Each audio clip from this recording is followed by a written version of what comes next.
കർത്താവിന്റെ വചനത്തിലേക്ക് നിങ്ങളുടെ ശ്രദ്ധയെ ഞാൻ തിരിക്കുന്നു. Romance chapter 8 word 19 please. സൃഷ്ടി ദൈവപുത്രന്മാരുടെ വെളിപ്പാടിനെ ആകാംക്ഷയോടെ കാത്തിരിക്കുന്നു. സൃഷ്ടി ദൈവപുത്രന്മാരുടെ വെളിപ്പാടിനെ ആകാംക്ഷയോടെ കാത്തിരിക്കുന്നു. I can see mainly 3 words: expectation, creation, wait. Expectation, creation, wait. ഈ പ്രപഞ്ചം, പ്രകൃതി, സർവവും സകലവും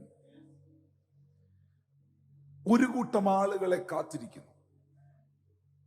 ഈ പ്രപഞ്ചത്തിന് വേണ്ടത്, മനുഷ്യന് വേണ്ടത്, പ്രകൃതിക്ക് വേണ്ടത്, the creation mean in this universe. ഈ യൂണിവേഴ്സിന് വേണ്ടത് ദൈവപുത്രൻ, ദൈവമകൻ, ദൈവമകൾ എന്ന വെളിപ്പാടിൽ ജീവിക്കുന്ന, പ്രവർത്തിക്കുന്ന, നിൽക്കുന്ന ഒരു തലമുറയാണ്. ആ ധനവാനായ മനുഷ്യൻ മരിച്ചടക്കപ്പെട്ടപ്പോൾ അവന്റെ ആത്മാവിന് കാണാമായിരുന്നു, കേൾക്കാമായിരുന്നു, പറയാമായിരുന്നു, ഓർമ്മയുണ്ടായിരുന്നു, സെൻസ് ചെയ്യാമായിരുന്നു, എവരിതിങ്.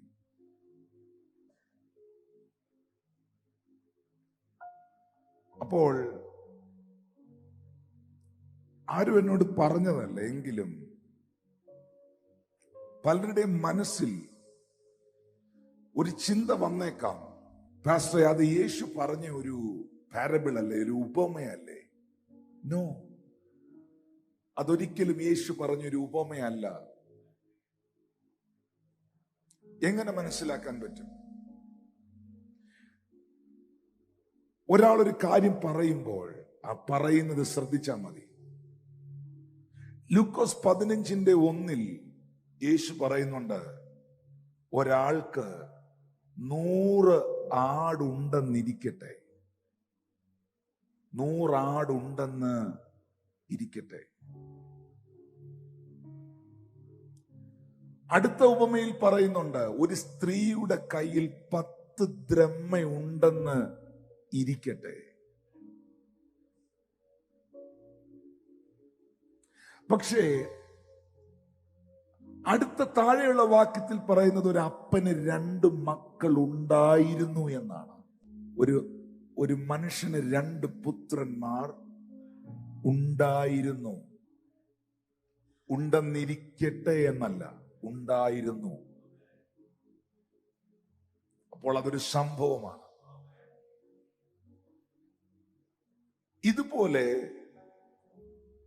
ലൂക്കോസ് 16 യേശു പറയുന്നു, ധനവാനായ ഒരു മനുഷ്യൻ ഉണ്ടായിരുന്നു. That is not a parable.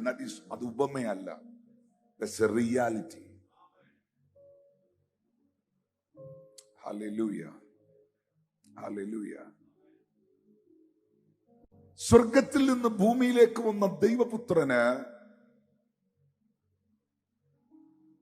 നരകവും പാതാളവും സ്വർഗാദി സ്വർഗങ്ങളും എല്ലാം കാണാൻ കഴിയുന്ന ദൈവപുത്രന് അവിടെ സംഭവിക്കുന്നത് അറിയാൻ കഴിയും. ബൈബിൾ പറയുന്നു, സകലവും അവന്റെ മുമ്പിൽ നഗ്നവും മലർന്നതുമായി കിടക്കും.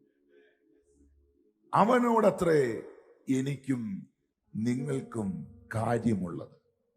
അവന്റെ മുമ്പിൽ മറഞ്ഞിരിക്കുന്ന ഒരു സൃഷ്ടിയും ഇല്ല. I think Hebrew chapter 4 word 13. അവന്റെ മുമ്പിൽ മറഞ്ഞിരിക്കുന്ന ഒരു സൃഷ്ടിയുമില്ല. സകലതും നഗ്നവും മലർന്നതുമായി കിടക്കുന്നു. അവനോടത്രേ നമുക്ക് കാര്യമുള്ളത്. Thank you lord Jesus. He knows everything. He can see it every areas. സ്വർഗം അവന്റെ മുമ്പിൽ ഓപ്പൺ ആണ്. ഹെൽ, പാതാളം അവന്റെ മുമ്പിൽ ഓപ്പൺ ആണ്. സ്വർഗാദി സ്വർഗങ്ങൾ ഓപ്പൺ ആണ്. Or the galaxy and all the universe, everything he can see, he can enter. Thank you, Lord Jesus. അങ്ങനെങ്കിൽ ധനവാന്റെ ആത്മാവിനെ കണ്ടവനാണ് ഭൂമിയിൽ വന്നിട്ട് പറയുന്നേ, നിങ്ങൾക്കറിയാവോ, ധനവാനായൊരു മനുഷ്യൻ ഉണ്ടായിരുന്നു. Thank you, Lord Jesus. Hallelujah. എന്താണ് ആത്മാവിന്റെ പ്രത്യേകത? ആത്മാവിന് മരണമില്ല.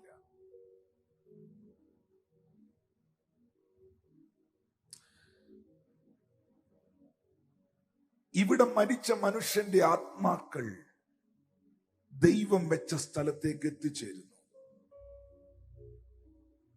അവിടെ നിന്ന് ഇങ്ങോട്ടും അങ്ങോട്ടും ട്രാൻസ്ഫർ ചെയ്യപ്പെടാൻ അതിന് അനുവാദമില്ല, കഴിയില്ല.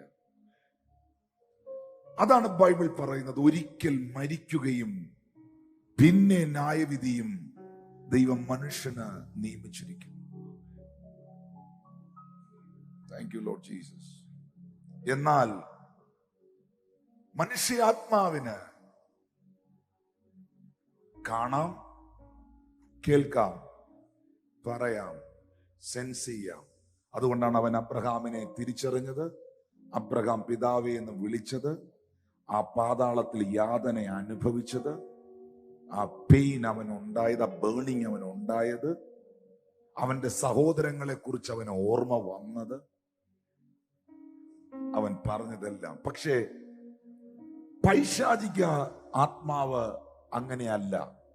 യേശു കടലിന്റെ മേളിലൂടെ നടന്നു വന്നപ്പോൾ സൂപ്പർ നാച്ചുറലായ, പ്രകൃത്യാതീതമായ, ചിന്തയ്ക്കും ബുദ്ധിക്കും എത്തും പിടിയും കിട്ടാത്തൊരു കാര്യം കണ്ടപ്പോൾ അയ്യോ ഭൂതം ഭൂതം എന്ന് പറയാൻ നിനക്ക് എളുപ്പമാണ്. പക്ഷേ എന്റെ ദൈവത്തിനും അത് ചെയ്യാൻ കഴിയും. എന്റെ ദൈവം അത്ഭുതത്തിന്റെ ദൈവമാണെന്ന് വിശ്വസിക്കാൻ നിനക്കൊരു കൃപ വേണം.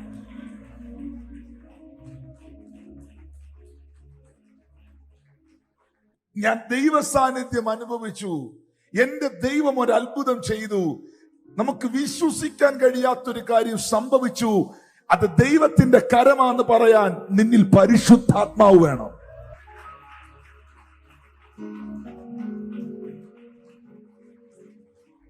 ഫറവോന്റെ വടിയും അത്ഭുതം ചെയ്തു, മോശയുടെ വടിയും വർക്ക് ചെയ്തു.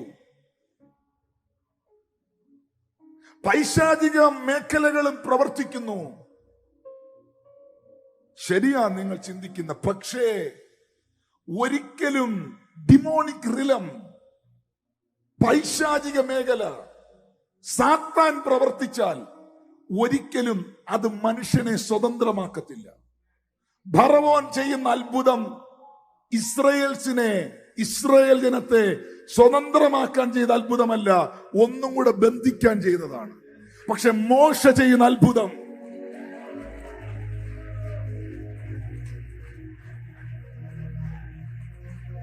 അത് ബന്ധിക്കാനുള്ള അത്ഭുതമല്ല, അത് വിടുവിച്ചെടുക്കാനുള്ള അത്ഭുതമാണ്.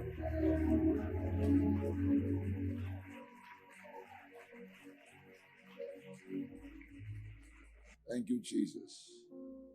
പരീശന്മാർ തമ്മിൽ പറഞ്ഞു, അവൻ ഭൂതങ്ങളുടെ തലവനായ ബെൽസബൂലിനെ കൊണ്ട് ഭൂതങ്ങളെ പുറത്താക്കുന്നു. അവരുടെ ഒരു അസൂയ കൊണ്ടും അസ്വസ്ഥത കൊണ്ടും പറഞ്ഞതാ. യേശു പറഞ്ഞു, ഞാൻ ദൈവാത്മാവിനാൽ ഭൂതങ്ങളെ പുറത്താക്കുന്നെങ്കിലോ ദൈവരാജ്യം നിങ്ങളുടെ ഇടയിൽ വന്നിരിക്കുന്നു.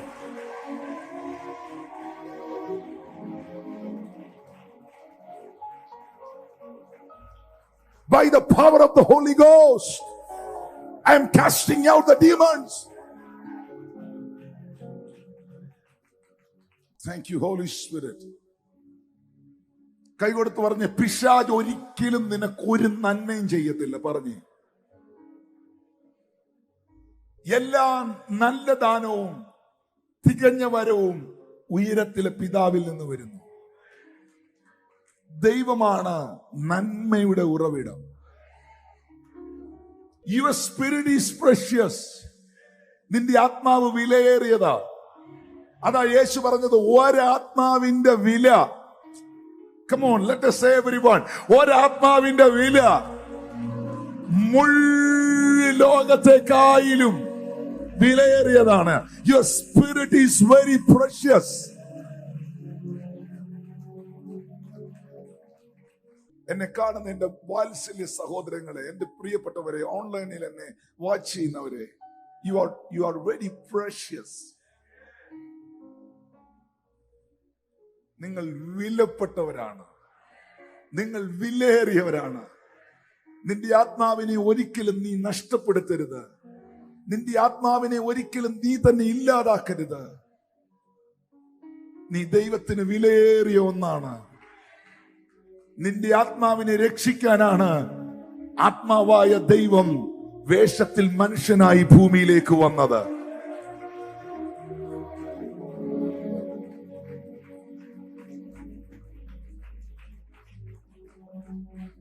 എന്നാൽ എന്താണ് ഡിമോണിക് സ്പിരിറ്റ്സിന്റെ പ്രത്യേകത? പൈശാചിക ആത്മാക്കളുടെ പ്രത്യേകത എന്താണ്? യേശു ഉയർത്തെഴുന്നേറ്റ് ശിഷ്യന്മാരുടെ നടുവിൽ നിന്നിട്ട്, പീസ് ബി വിത്ത് യു, നിങ്ങൾക്ക് സമാധാനം. യേശുവിനെ കണ്ടപ്പോൾ ഇവരെല്ലാം കൂടെ ഭയന്നിട്ട് പറഞ്ഞു, അയ്യോ പിശാചാണോ ഇത്? അയ്യോ ഇതാരോ ഇത്? യേശു പറഞ്ഞു, നിങ്ങൾക്ക് സമാധാനം. അവന്റെ കയ്യും വിലാപ്പുറവും അവരെ കാണിച്ചു. എന്നിട്ട് പറഞ്ഞു, ഭൂതങ്ങൾക്ക് എന്നെ പോലെ ശരീരം ഇല്ലല്ലോ.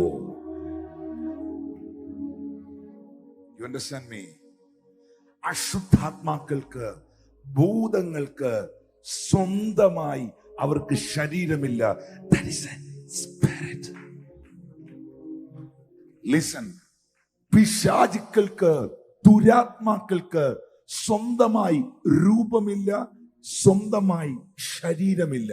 യേശു പറയുന്നു, നിങ്ങൾ എന്നെ കാണുമ്പോൾ എന്റെ കൈ, എന്റെ കാല്, എന്റെ മുഖം, എന്റെ മുറിഞ്ഞ കരങ്ങൾ നിങ്ങൾക്ക് കാണാൻ കഴിയുന്നു. പക്ഷേ കൈയോ കാലോ മുഖമോ ഒന്നും സാത്താനില്ല. നിങ്ങൾ ചിന്തിക്കുന്ന പോലെ കൊമ്പും വെച്ച് വാലും വെച്ച് വരുന്നവൻ ആണോ പിശാച്? വരാം. എന്താണെന്നറിയോ? അവന് ഈ ഭൂമിയിൽ സ്വന്തമായി ഒന്നുമില്ല. ശരീരമില്ല, അവന് വീടില്ല. അവന്റെ പിശാച് എന്തെങ്കിലും ഈ ഭൂമിയിൽ ഉണ്ടാക്കിയിട്ടുണ്ടോ അവന്റേതെന്ന് പറയാൻ? അവൻ പോലും ദൈവത്തിന്റെ സൃഷ്ടിയായിരുന്നില്ലേ? എനിത്തിങ്.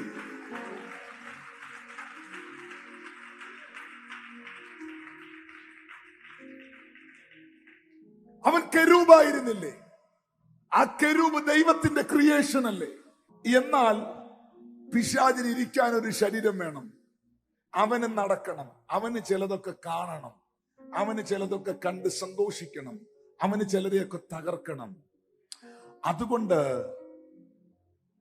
അവൻ ശരീരങ്ങൾ അന്വേഷിക്കുന്നു. അതുകൊണ്ടാണ് പീറ്റർ പറഞ്ഞത്, നമ്മുടെ പ്രതിയോഗിയായ പിശാച് അലറുന്ന സിംഹം എന്ന പോലെ ആരെ വിഴുങ്ങണമെന്ന് തിരഞ്ഞു നടക്കുന്നു. സിംഹമല്ല, സിംഹത്തിന്റെ രൂപം വേണമെങ്കിൽ അവൻ എടുക്കും. മരിച്ചുപോയ ശൗലിനെ മന്ത്രവാദി മന്ത്രവാദം ചെയ്ത് അതുപോലൊരുത്തനെ ഫ്രണ്ടിൽ കൊണ്ടുവന്ന് നിർത്തിയില്ലേ? അത് ശൗലാണോ? ശൗലിന്റെ റിയൽ സ്പിരിറ്റ് ആണോ? പിശാചിന് ഏത് രൂപവും സ്വീകരിക്കാൻ കഴിയും. അതാണ് പോൾ പറഞ്ഞത്, സാത്താൻ താനും വെളിച്ചദൂതന്റെ വേഷവും ധരിക്കും. ദൈവത്തിന്റെ അഭിഷിക്തൻ ഡിക്ലെയർ ചെയ്യുന്നു, സകലത്തിന്റെയും സൃഷ്ടാവ് സൃഷ്ടാവും സകലത്തിന്റെയും ആരംഭവും സകലത്തിന്റെയും ഉടമസ്ഥാവകാശവും ജീവനുള്ള ദൈവത്തിനാണ്. പിശാചേ, നിനക്ക് സ്വന്തമെന്ന് പറയാൻ ഈ മണ്ണിൽ ഒന്നുമില്ല. നിന്റേതെന്ന് പറയാൻ നിനക്ക് ഏതുമില്ല. ഞാൻ പറഞ്ഞാൽ നിനക്ക് പോയേ പറ്റത്തുള്ളൂ.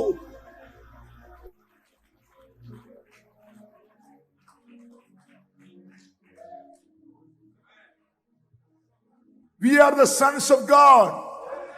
ഈ പ്രപഞ്ചം ദൈവമക്കളുടെ ദൈവപുത്രന്മാരുടെ വാക്കിനായി കാത്തിരിക്കുന്നെങ്കിൽ ഈ പ്രപഞ്ചത്തെ ദൈവം നൽകിയിരിക്കുന്നത് വാഴാൻ, വാഴ്ച നടത്താൻ, ഭരിക്കാൻ, നയിക്കാൻ. സ്വർഗത്തിനും ഭൂമിക്കും സകല അധികാരവും എനിക്ക് നൽകപ്പെട്ടിരിക്കുന്നു. ആകയാൽ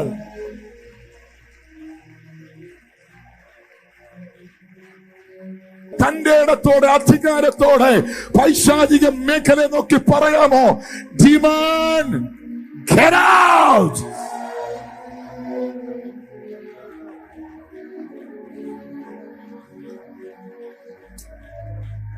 ഈ പ്രസംഗിച്ച റെവലേഷൻ, വെളിപ്പാട് നിനക്ക് വിശ്വസിക്കാൻ പറ്റുന്നുണ്ടോ? പാസ്റ്റർ ക്രിസ്റ്റി, സാത്താൻ ഇവിടെ എന്തുണ്ട്? പിശാച് സൃഷ്ടിച്ചത് എന്തുണ്ട് ഇവിടെ?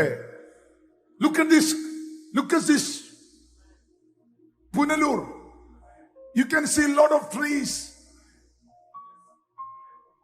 മൂന്നാറിലോട്ട് പോയി നോക്ക. You can see the beautiful places. നോക്കി ഇവിടെ ഇരിക്കുന്ന ഓരോ മക്കളെ, ഒരാളുടെ മുഖമാണോ അടുത്ത ആളുടെ മുഖം, ഒരാളുടെ ഫിംഗർ പ്രിന്റ് ആണോ അടുത്ത ആളുടെ ഫിംഗർ പ്രിന്റ്. അതിശയവും ഭയങ്കരവുമായി ദൈവം എല്ലാം സെറ്റ് ചെയ്തിരിക്കുകയാണ്. പക്ഷെ ഞങ്ങൾ ചോദിക്കുന്നു, പിശാചേ, നിന്റേതെന്ന് പറയാൻ നിനക്കിവിടെ ഒന്നുമില്ല. Nothing.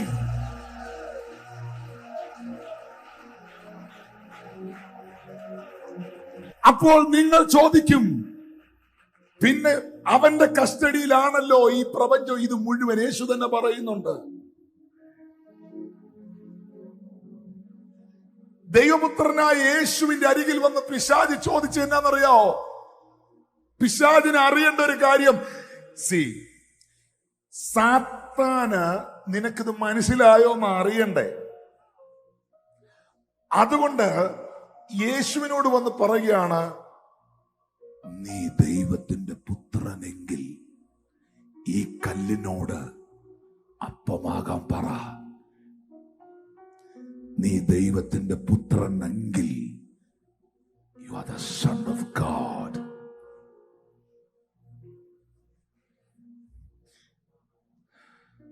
ഈ കല്ലിനോട് അപ്പമാകാൻ പറ.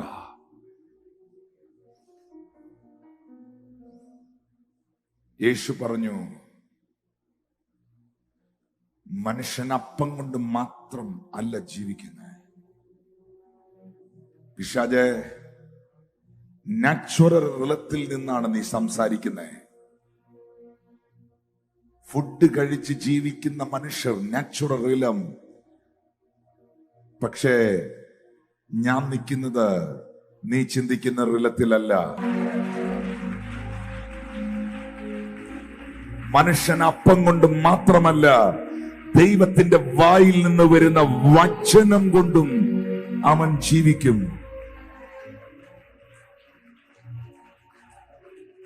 എനിക്ക് നിന്റെ മുമ്പിൽ ഞാൻ ദൈവപുത്രനാണെന്ന് തെളിയിക്കേണ്ട കാര്യമില്ല. നീ അത് ഭയക്കുന്നുണ്ടെന്നറിയാം. നീ സൺഷിപ്പിനെ ഭയക്കുന്നുണ്ടെന്നറിയാം. കാരണം അധികാരം ഇരിക്കുന്നത് പുത്രന്മാരുടെ അധരത്തിലാണ്. അധികാരം ഇരിക്കുന്നത് മക്കളുടെ അധരത്തിലാണ്. നീ അതിനെ പേടിക്കുന്നുണ്ടെന്നറിയാം. നീ അതിനെ ഭയക്കുന്നുണ്ടെന്നറിയാം. യേശു പറഞ്ഞില്ല,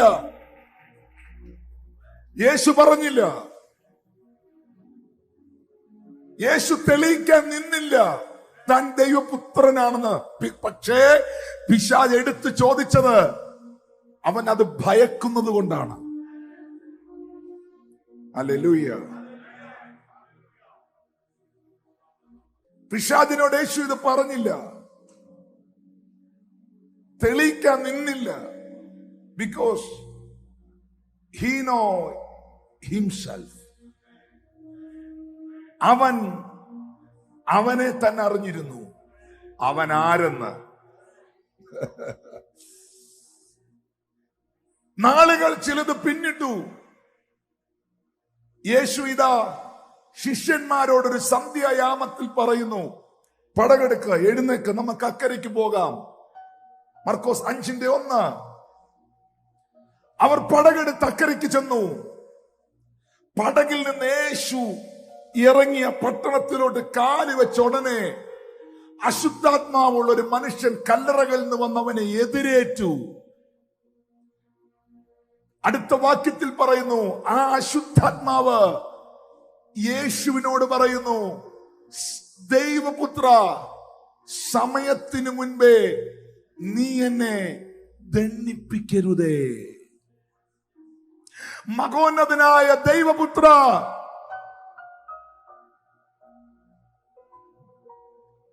Son of the Most High God.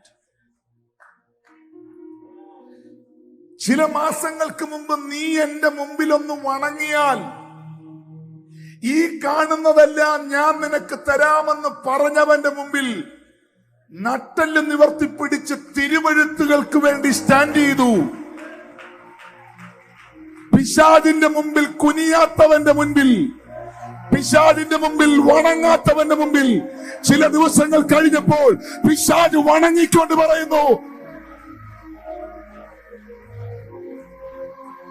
Leave me alone. ക്രിസ്തുവിൽ നീ ആരെന്ന് യഥാർത്ഥമായി തിരിച്ചറിഞ്ഞാൽ, ക്രിസ്തുവിൽ നീ ആരെന്ന്, നീ ദൈവത്തിന്റെ മകനെന്ന്, നീ ദൈവത്തിന്റെ മകളെന്ന് നീ തിരിച്ചറിഞ്ഞാൽ പൈശാചിക മണ്ഡലങ്ങൾ അലറി വിളിക്കാൻ തുടങ്ങും.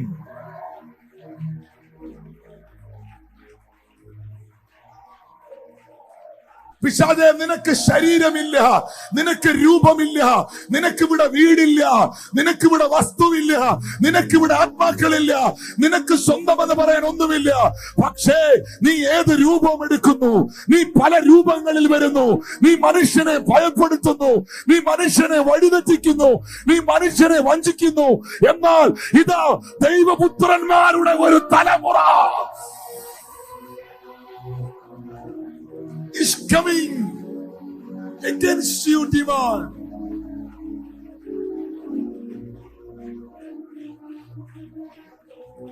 ആത്മമണ്ഡലത്തിൽ നീയൊന്ന് അധികാരത്തോടെ ഉറച്ചു നിന്നാൽ, ഇന്ന് പകൽ വിശ്വാസത്താൽ മോശ അദൃശ്യ ദൈവത്തെ കണ്ടതുപോലെ ഒന്ന് സ്റ്റാൻഡ് ചെയ്തപ്പോൾ ഫറവോന്റെ പാടിയതുപോലെ ഇന്ന് രാത്രിയിൽ ആത്മമണ്ഡലത്തിൽ നീയൊന്ന് ഉറച്ചു നിന്നാൽ, ക്രിസ്തുവിൽ നീ ആര് എന്ന വെളിപ്പാട് നീ തിരിച്ചറിഞ്ഞാൽ പൈശാചിക മണ്ഡലങ്ങൾ നിന്റെ മുമ്പിൽ വിറയ്ക്കും. നീ പുറത്തു വരാൻ പറഞ്ഞാൽ അവൻ പുറത്തു വരും, ഉരുളാൻ പറഞ്ഞാൽ ഉരുളും, ഛർദിക്കാൻ പറഞ്ഞാൽ ഛർദിക്കും. Because you are the Son of God.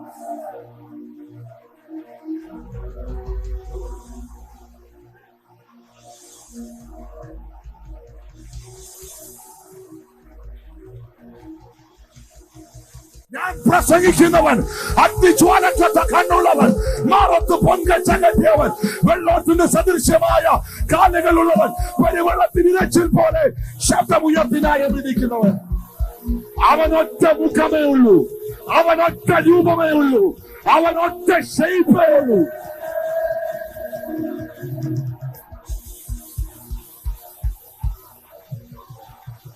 അവൻ എഴുന്നേൽക്കുമ്പോൾ ശത്രുക്കൾ ചീതറും. അവൻ പടകിൽ നിന്നിറങ്ങി ഗനസരേറ്റ് തടാകത്തിൽ കയറി, പടകിൽ നിന്നിറങ്ങി ഗദര ദേശത്ത് കാലുകുത്തുമ്പോൾ അശുദ്ധാത്മാക്കൾ അത് അറിയും.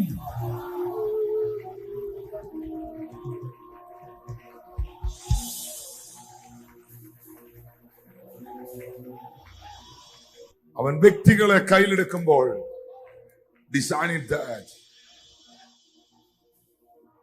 അതാ പൗലോസ് പറഞ്ഞത്, ഞങ്ങൾക്ക് പോരാട്ടമുള്ളത് ജഡരക്തങ്ങളോടല്ല, അയ്യോ, അതൊരു പാവപ്പെട്ട പെൺകൊച്ച്, അതൊരു പാവപ്പെട്ട സഹോദരൻ, അവരൊരു പാവപ്പെട്ട സഹോദരിയാ, അവനെ മറ്റവൻ ഉപയോഗിക്കുക.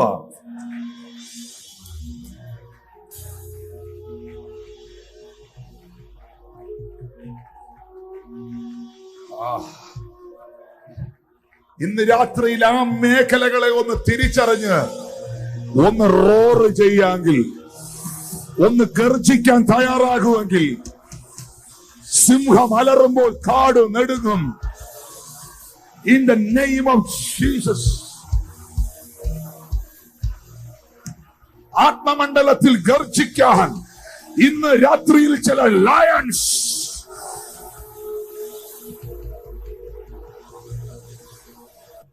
വെളിച്ചപ്പാടത്തിയായി ലക്ഷണം പറയുന്ന സ്ത്രീ, അവൾ കൃത്യമായി പറഞ്ഞില്ലേ, ഇവർ അത്യുന്നതനായ ദൈവത്തിന്റെ ദാസന്മാർ, പുത്രന്മാർ. They are the servants, they are the sons of Most High God. They are preaching the salvation. രക്ഷാമാർഗം അറിയിക്കുന്നവർ. എന്നാൽ പൗലോസ് ഈ ശബ്ദം കേൾക്കുമ്പോൾ എല്ലാരും ആ ശബ്ദം കേട്ട് ഹല്ലേലൂയ പറഞ്ഞു, കൈയടിച്ചു. പക്ഷെ പൗലോസ് ഈ ശബ്ദം കേൾക്കുമ്പോൾ this is disturbing me. അവളെ സൂക്ഷിച്ചു നോക്കി. ആ ശബ്ദം അവന്റെ ആത്മാവിനെ അസ്വസ്ഥമാക്കി.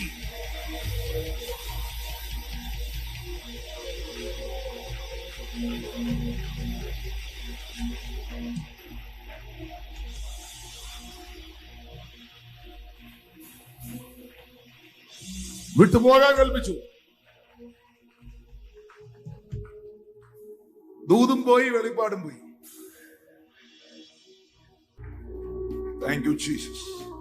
Romance chapter 12. സഹോദരന്മാരെ, ഞാൻ ദൈവത്തിന്റെ മനസ്സലിവ് ഓർപ്പിച്ച്, റോമർ 12:1, സഹോദരന്മാരെ, ഞാൻ ദൈവത്തിന്റെ മനസ്സലിവ് ഓർപ്പിച്ച് നിങ്ങളെ പ്രബോധിപ്പിക്കുന്നത്, നിങ്ങൾ ബുദ്ധിയുള്ള ആരാധനയായി നിങ്ങളുടെ ശരീരത്തെ ജീവനും വിശുദ്ധിയും ദൈവത്തിന് പ്രസാദമുള്ള യാഗമായി സമർപ്പിക്കുവിൻ.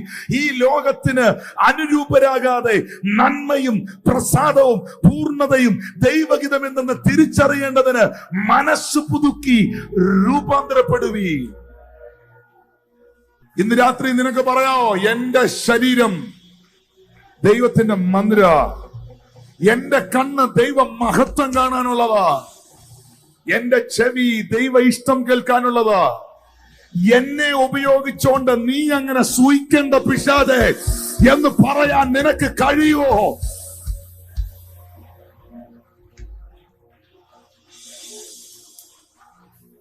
അതാ യേശു പറഞ്ഞത്, ഒരു മനുഷ്യനെ പിശാച് വിട്ടുപോയാൽ അവൻ ഇങ്ങനെ എംപ്റ്റി പ്ലേസ് അന്വേഷിച്ച് നടക്കുക. കാരണം അവൻ എവിടെയും ഇരിക്കണം. 6000 ഭൂതങ്ങൾ. ഈ പുള്ളി കല്ലറയിലല്ലേ കിടക്കുന്നേ? കല്ലറയിലാണോ? എന്നാ പിന്നെ കല്ലറയ്ക്കകത്ത് കിടക്കുന്ന ഏതെങ്കിലും ആളുകളുടെ അകത്തിരുന്നാ പോരെ? അവൻ ചത്ത ശവത്തിനകത്തോ അസ്ഥികൂടത്തിനകത്തോ ഒന്നും ഇരിക്കുന്നവൻ ഇഷ്ടമല്ല. അവൻ ഈ ചലിക്കുന്ന, മൂവ് ചെയ്യുന്നവനെ വേണം.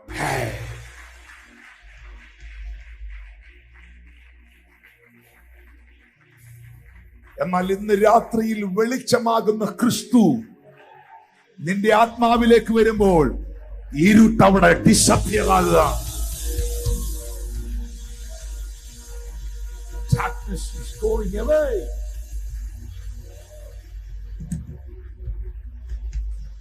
ദൈവാത്മാവ് ഒരിക്കലും നിങ്ങളെ മിസ്ലീഡ് ചെയ്യത്തില്ല.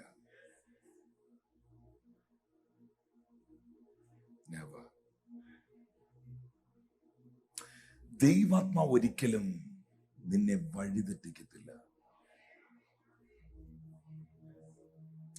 ദൈവാത്മാവ് ഒരിക്കലും നിന്നെ പേടിപ്പിക്കത്തില്ല.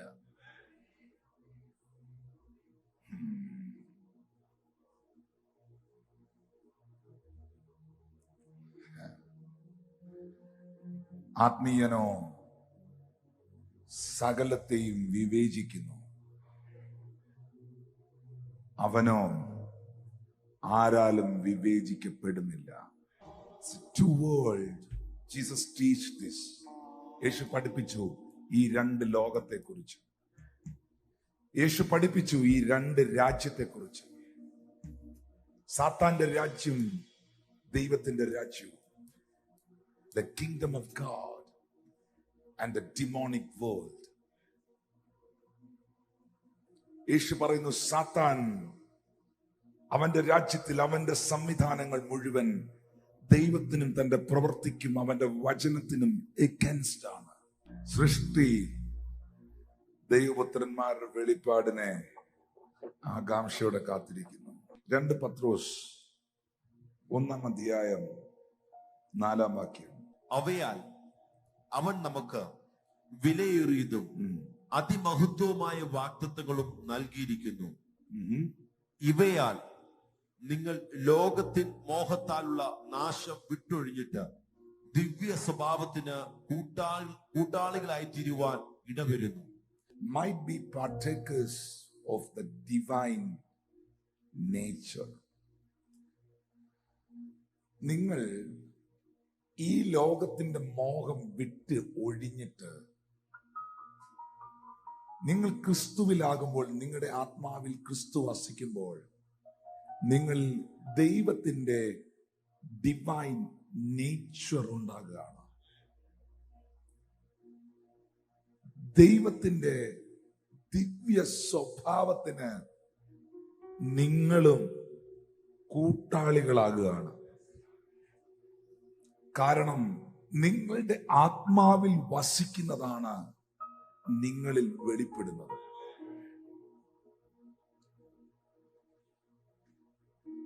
നിങ്ങൾ ഉപവസിക്കാതെയും പ്രാർത്ഥിക്കാതെയും ബൈബിൾ വായിക്കാതെയും ആരാധനകളിൽ പങ്കെടുക്കാതെയും ഒന്ന് ഓടി നോക്കിയേ, നിങ്ങളുടെ സ്വഭാവം തനിയെ മാറും. നിങ്ങളിൽ ആ പഴയ സ്വഭാവങ്ങൾ പലതും നിങ്ങളിലേക്ക് തിരിച്ചു വരും. ദൈവത്തിന്റെ ദിവ്യ സ്വഭാവത്തിന് നമ്മൾ കൂട്ടാളികളായി. 5-ാമത്തെ വാക്യം എന്നെ അതിശയിപ്പിക്കുന്ന ഒരു വാക്യമാണ്. അത് നിമിത്തം തന്നെ നിങ്ങൾ സകല ഉത്സാഹവും കഴിച്ച് നിങ്ങളുടെ വിശ്വാസത്തോടുകൂടെ വീര്യവും, വീര്യത്തോടുകൂടെ പരിജ്ഞാനവും, പരിജ്ഞാനത്തോടുകൂടെ ഇന്ദ്രിജയവും, ഇന്ദ്രിജയത്തോടുകൂടെ സ്ഥിരതയും, സ്ഥിരതയോടുകൂടെ ഭക്തിയും, ഭക്തിയോടുകൂടെ സഹോദരപ്രീതിയും, സഹോദരപ്രീതിയോടുകൂടെ സ്നേഹവും കൂട്ടിക്കൊള്ളുവീൻ. Everything is connected. ഒറ്റ കാര്യം സംഭവിച്ചാൽ മതി, അവന്റെ ദിവ്യ സ്വഭാവത്തിന് നമ്മൾ കൂട്ടാളികളായി തീരണം. Thank you lord Jesus. എന്താ ദൈവത്തിന്റെ നേച്ചർ? നായയുടെ കുട്ടി നായ്ക്കുട്ടി, സിംഹത്തിന്റെ കുട്ടി സിംഹക്കുട്ടി, പൂച്ചയുടെ കുട്ടി പറ പൂച്ചക്കുട്ടി. പൂച്ചയ്ക്ക് ജനിച്ചത് പൂച്ചയാ, നായ്ക്ക് ജനിച്ചത് നായ, സിംഹത്തിന് ജനിച്ചത് സിംഹമാ. ക്രിസ്തുവിൽ ജനിച്ചവൻ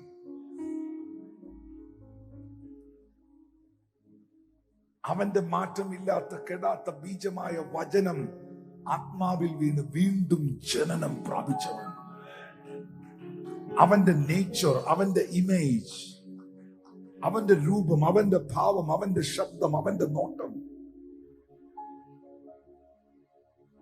ഈ ഭൂമിയിൽ ദൈവത്തെ വെളിപ്പെടുത്തുന്നതാണ്.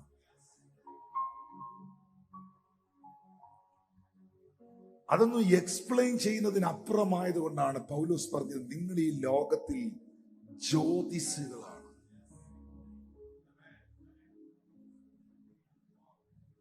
Thank you, Lord Jesus. His nature is holiness.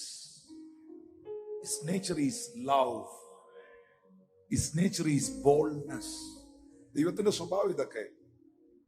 നിങ്ങൾ യഥാർത്ഥമായി വീണ്ടും ജനിച്ചെങ്കിൽ, നിങ്ങൾ ക്രിസ്തുവിൽ വീണ്ടും ജനനം പ്രാപിച്ചെങ്കിൽ, അവന്റെ ദിവ്യ സ്വഭാവത്തിന് നിങ്ങളും അവകാശികളാണ്. എനിക്ക് വീണ്ടും ജനിച്ചെന്ന് പറയുന്ന നിങ്ങളിൽ എനിക്ക് സ്നേഹം കാണണം. വീണ്ടും ജനിച്ചെന്ന് പറയുന്ന നിങ്ങളിൽ എനിക്ക് ആ ധൈര്യം കാണണം. വീണ്ടും ജനിച്ചെന്ന് പറഞ്ഞ നിങ്ങളിൽ ദൈവത്തിന്റെ മുഖമുദ്രയാണ്, ദൈവത്തിന്റെ ഇമേജ് ആണ് ഹോളിനെസ്. വീണ്ടും ജനിച്ചെന്ന് പറയുന്ന നിങ്ങളിൽ ആ വിശുദ്ധി കാണണം. It's divine nature. കാരണം നമ്മളിപ്പോൾ ദൈവഭവനക്കാരാണ്. ആരും മിണ്ടുന്നില്ല. എഫേസ്യർ 2:18-19 പൗലോസ് പറയുന്നു, അവൻ മുഖാന്തരം നമുക്ക് ഇരുപക്ഷക്കാർക്കും ഏക ആത്മാവിൽ പിതാവിലേക്ക് പ്രവേശനമുണ്ട്. ആകയാൽ എഫേസ്യർ 2:19 ആകയാൽ നിങ്ങൾ ഇനി അന്യന്മാരും പരദേശികളുമല്ല, ദൈവത്തിന്റെ ഭവനക്കാരത്രേ. Hallelujah. We are one family. നമുക്ക് എല്ലാവർക്കും ഒറ്റ അപ്പൻ, നമുക്കെല്ലാവർക്കും ഒറ്റ ഭവനം, നമുക്കെല്ലാവർക്കും വേണ്ടി ക്രൂശിൽ ഒരുവൻ യാഗമായി, നമുക്കെല്ലാവരെയും ചേർക്കുവാൻ അവൻ ഒരുവൻ തിരിച്ചു വരുന്നു. നമ്മളെല്ലാവരും ചെന്ന് നിൽക്കേണ്ടത് ആ ഒരു ഒറ്റ സ്ഥലത്താണ്.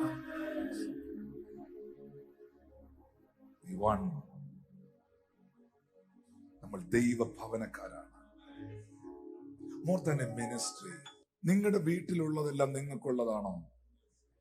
അല്ലയോ? നിങ്ങളിപ്പോ ഏത് ഭവനക്കാരാ? ദൈവഭവനക്കാരനാ. ഞാൻ ദൈവഭവനക്കാരനാകയാൽ എന്റെ ഭവനത്തിൽ എനിക്കൊരു അപ്പായുണ്ട്. ആ അപ്പ, he will provide everything for me. Thank you, Jesus. ദോഷികളായ നിങ്ങൾ നിങ്ങളുടെ മക്കൾക്ക് നല്ല ദാനങ്ങളെ കൊടുക്കാൻ അറിയുന്നെങ്കിൽ സ്വർഗസ്ഥനായ പിതാവ് തന്നോട് യാചിക്കുന്നവർക്ക് നന്മ എത്രയധികം കൊടുക്കും. Thank you holy ghost. റോമർ 8:14-15-16-17 വാക്യത്തിൽ പൗലോസ് പറയുന്നു, ദൈവാത്മാവ് നടത്തുന്ന ഏവരും ദൈവത്തിന്റെ മക്കളാകുന്നു. ദൈവാത്മാവാണോ നിങ്ങളെ നടത്തുന്നത്? നിങ്ങൾ ദൈവത്തിന്റെ മക്കളാകുന്നു. ഈ സൃഷ്ടി, ഈ പ്രപഞ്ചം ആ വെളിപ്പാടിൽ നിൽക്കുന്നവനെ അന്വേഷിക്കുന്നു. 15-ാമത്തെ വാക്യത്തിൽ പറയുകയാണ്, നിങ്ങൾ പിന്നെയും ഭയപ്പെടേണ്ടതിന് ദാസ്യത്വത്തിന്റെ ആത്മാവിനെ അല്ല, അബ്ബാ പിതാവേ എന്ന് വിളിക്കുന്ന പുത്രത്വത്തിന്റെ ആത്മാവിനെ അത്രേ പ്രാപിച്ചത്. Thank you, Holy Spirit. നിങ്ങൾ ആരും ഇനി ദാസന്മാരോ ദാസിമാരോ അല്ല. മോനെ, താഴ്മ അഭിനയമല്ല.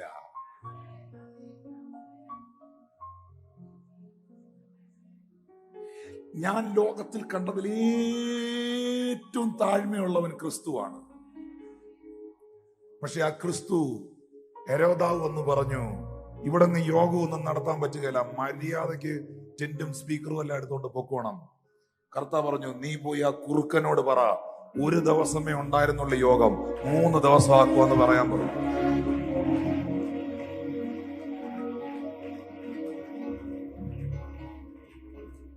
പൈശാചിക മണ്ഡലത്തിന്റെ മുമ്പിൽ ഇങ്ങനെ വളഞ്ഞു കൂനി നിൽക്കുന്നതല്ല താഴ്മ.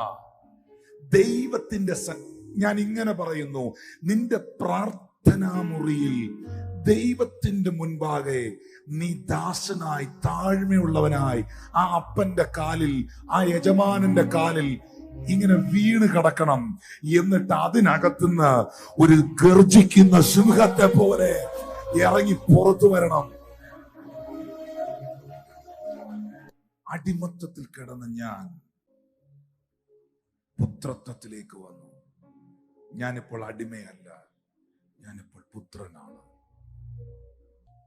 നിന്റെ അകത്ത് വന്നവൻ, നിങ്ങളിലുള്ളവൻ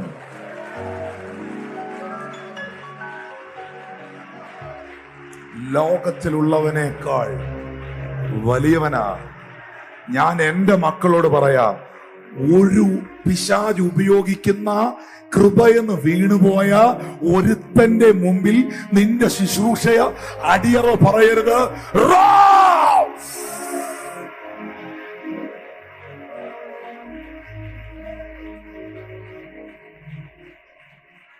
യോഹന്നാൻ 8:34, 35, 32 വാക്യം പാസ്റ്റർ ജിജി ആദ്യം ഒന്ന് വായിക്കും. യോഹന്നാൻ 8:32. സത്യം അറിയുകയും സത്യം നിങ്ങളെ സ്വതന്ത്രരാക്കുകയും ചെയ്യും.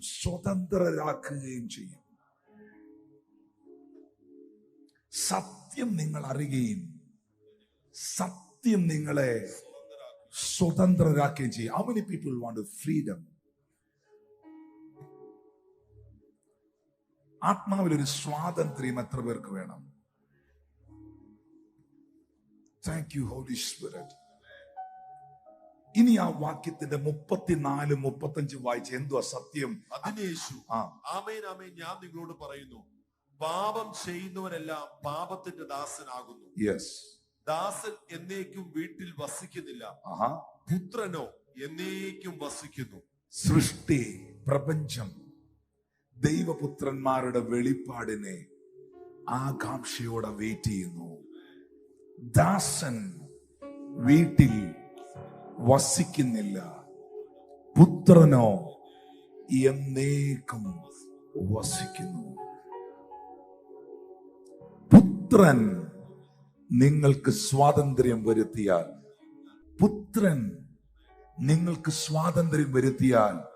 പുത്രൻ പുത്രത്വത്തിന്റെ വെളിപ്പാടിൽ നിൽക്കുന്നവൻ, പുത്രൻ ഒന്നഴിച്ചാൽ പിന്നത് കെട്ടാൻ പറ്റുകയില്ല.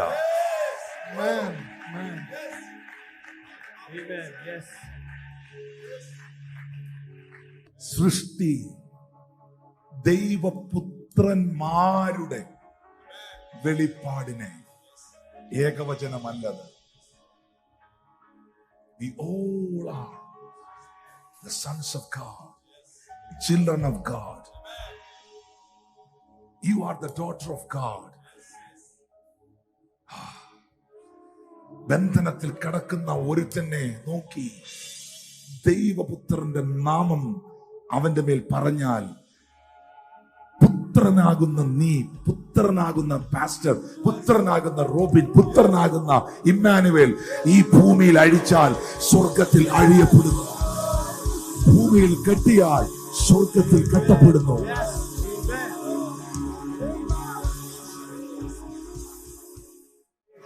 പുത്രൻ, പുത്രി, നീ ഭൂമിയിൽ കെട്ടിയാൽ അത് സ്വർഗത്തിൽ കെട്ടപ്പെടുന്നു, നീ ഭൂമിയിൽ അഴിച്ചാൽ അത് സ്വർഗത്തിൽ അഴിയപ്പെടുന്നു.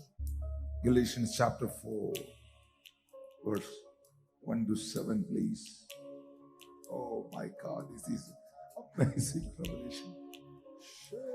അവകാശി സർവത്തിനും യജമാനൻ എങ്കിലും ശിശു ആയിരിക്കുന്നിടത്തോളം ദാസനേക്കാൾ ഒട്ടും വിശേഷതയുള്ളവനല്ല.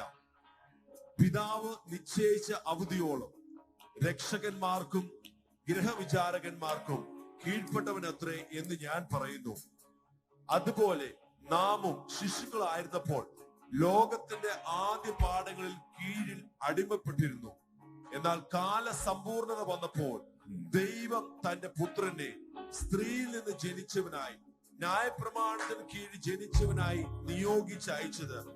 അവൻ ന്യായപ്രമാണത്തിന് കീഴിലുള്ളവരെ വിലയ്ക്ക് വാങ്ങിയിട്ട് നാം പുത്രത്വം പ്രാപിക്കേണ്ടതിന് തന്നെ.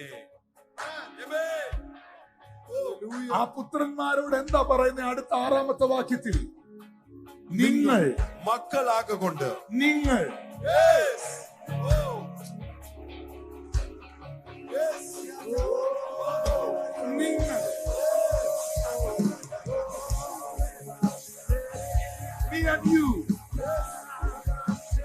നിങ്ങൾ മക്കളാകൊണ്ട് അപ്പാ പിതാവേ എന്ന് വിളിക്കുന്ന പുത്രത്വത്തിന്റെ ആത്മാവിനെ ദൈവം നമ്മുടെ ഹൃദയത്തിൽ അയച്ചു.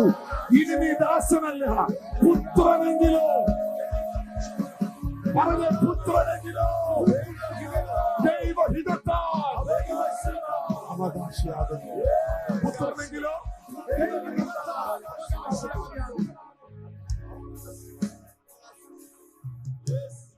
പുത്രനെങ്കിലോ പുത്രനെങ്കിലോ പുത്രിയെങ്കിലോ